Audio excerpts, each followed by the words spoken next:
안녕하세요, 아시즈입니다. 하락장은 보통 얼마나 갈까? 하락장이 마무리되는 징조가 있을까? 이러한 부분에 대해서 댓글로다가 질문을 주신 분이 있었는데, 우선 먼저 하락장이 마무리되는 징조나 확인은 어렵습니다. 확인할 수 있는 의미 있는 통계나 지표가 있다면 누구나 주식으로 큰 돈을 벌 수 있겠죠. 그리고 이제 뭐 관련 책이나 자료, 논문들이 뭐 수도 없이 나와 있겠죠. 하지만 이제 하락장에 자주 일어나는 현상이 있긴 한데, 기본적으로 하락장을 6개월 이상 전체 증시가 이제 하락하는 것을 하락장으로 놓고 여기에 대한 특성을 한번 이야기해 보겠습니다. 첫 번째는 정가후약인데, 소위 말하는 음봉이라는 게 자주 발생합니다. 음봉이라는 것은 이제 뭐 주가가 처음에는 이제 좀 높게 시작했다, 장 마감할 때는 이렇게 좀 하락해서 빠지는 걸 음봉을 하는데, 전체 시장에서 이제 음봉이 발생했다는 건 뭐냐면은 이제 지수가 높게 시작을 해서 장 마감 때는 계속 빠지는 것들이 이어지는 거, 이게 음봉이 이어진다 이렇게 볼 수 있겠습니다. 전날 이제 낙폭이 과하다 싶어가지고 이제 오전장에는 다소 강한 모습을 보이다가 또다시 이제 오후장이 되면 매도 우위가 지속되면서 장이 하락으로 마무리되는 뭐 이런 음봉 장세가 계속 이어지는 게 전형적인 하락장의 특성이라고 할 수가 있고요. 두 번째로는 이제 개인 투자자 비중이 높아집니다. 올해도 그렇지만 대부분 하락장에서는 기관과 외인은 매도를 하고 개인이 매수 주체로 나서는 경우가 많습니다. 올해 특히 이 부분이 문제가 됐는데, 이데일리의 기사에서 주요 부분을 한번 읽어보겠습니다. 한국거래소에 따르면 올해 1월서부터 10월 29일까지 코스피 시장에서 개인 투자자 거래 비중은 51.5%에 달한다.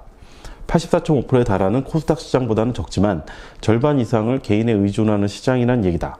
실제로 연초 이후 외국인과 기관 투자자가 코스피와 코스닥 시장에서 각각 6조 8천억 원, 3조 9천억 원가량을 매도할 때 개인 투자자만 11조 7,200억을 순매수했다. 11일 4에서 5% 급락한 이후에도 버티다가 주가가 회복되지 않자 지난주 들어서야 6,800억 원의 순매도를 보였다. 개인 투자자 특성상 빚내서 투자한 주식이 하락장의 기폭제가 된다는 부분도 부담이다. 실제로 이달에만 반대 매매만 4천억가량 쏟아졌다. 보통 하락장의 끝부분으로 갈수록 매매 주체가 바뀌는 경우가 많았던 것 같습니다. 이 기사에서 보듯이 올해도 1월서부터 10월까지 개인 투자자가 주요 매수 주체가 돼서 시장을 이끌어왔던 모습이 하락장과 맞물려 있습니다. 세 번째, 실적이 좋지 않거나 향후 실적 전망이 좋지 않다. 앞에 두 가지가 증상이라면 실적의 경우는 이에 대한 원인이라 할 수 있겠습니다.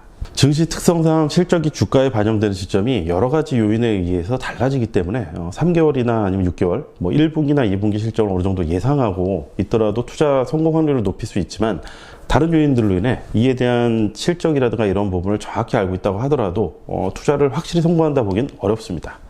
사실 많은 투자 기관이 가장 똑똑한 인재들 뽑아서 리서치 센터나 애널리스트를 고용하고 앞으로의 실적이나 경기 전망을 지속적으로 연구하지만 항상 펀드로 수익이 나지 않는 것만 봐도 이에 대한 어려움을 알 수 있습니다. 이 이외에도 여러 가지 하락장의 특성들이 있을 텐데, 가장 일반적인 특성 세 가지를 정리해 보았습니다. 그럼 보통 이제 하락장은 얼마나 갈까요? 금융시장이 얼마나 선진화되었냐, 아니면 이제 안정화되었냐에 따라 달라질 수도 있고, 국가가 이제 고도성장 시기인가, 저성장 국면인가에 따라 달라질 수도 있지만, 일반적으로 고도성장기 때는 금융시장이 좀 불안하고, 뭐 일본이나 유럽 같이 저성장기긴 하지만 금융시장이 고도로 발달하는 경우도 있기 때문에, 그래서 30년 고도성장 한다고 하더라도 증시는 일정 사이클을 가지고 상승과 하락을 반복하고, 반대로 저성장 시기의 국가인 경우에도 비슷한 궤적을 그린다 볼 수 있겠습니다. 한국 증시 같은 경우는 IMF 구제금융 이후에 하락장이 왔을 때 짧게는 6개월에서 길게는 1년 정도 이어졌는데, 아무리 길어도 뭐 2년, 3년 이렇게 하락만 지속적으로 이어졌던 경우는 아직까지는 없었습니다. IMF 구제금융 이전에 2년에서 3년 정도 이어진 연간 단위로 볼 때도 이제 그쭉 이어지는 모습을 보인 적도 있긴 하지만, 그 기간 중에서도 중간중간 이제 반등에 몇 달간 이제 반등을 하기도 했고, 그 이전에 워낙 80년대 고도성장기를 거치면서 증시가 너무 길게 우상향했던 부분도 있었기 때문에 고도성장을 해왔던 후유증이라든가 금융시장 자체가 규모도 작고 안정화되지 않았던 점을 좀 감안해 볼 때 과거와는 지금 상당히 좀 다른 상황이다 이렇게 볼 수 있겠습니다. 보통 이제 1년이 넘어가기 전에 정부의 경기 부양 또는 증시 관련 대책이 나오는 경우도 있고, 그리고 이 하락장이 이어지는 기간 동안에 시장이 구조조정되는 경우도 있습니다. 최근에 봐도 9월, 10월 달에 해서 코스닥의 11개사가 무더기 상장 폐지가 되기도 했고요. 그리고 또 실적이 반등하거나 하면서 증시가 전환되는 경우가 많았습니다.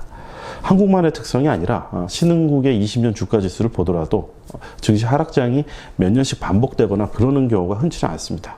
팍스넷의 이사인 이제 주라기님의 그 자료를 보게 돼도 그렇지만 심지어는 이제 국가가 디폴트가 되는 경우도 있습니다. 그럼에도 불구하고 디폴트 시점 전후로 해가지고 하락장이 마무리되고 증시는 악재가 다 반영됐다 하고 이제 상승으로 이제 전환을 하는 거죠. 개인적인 경우로도 주가의 마무리 국면에서도 비관적인 전망이 우세하는 경우가 더 많았습니다.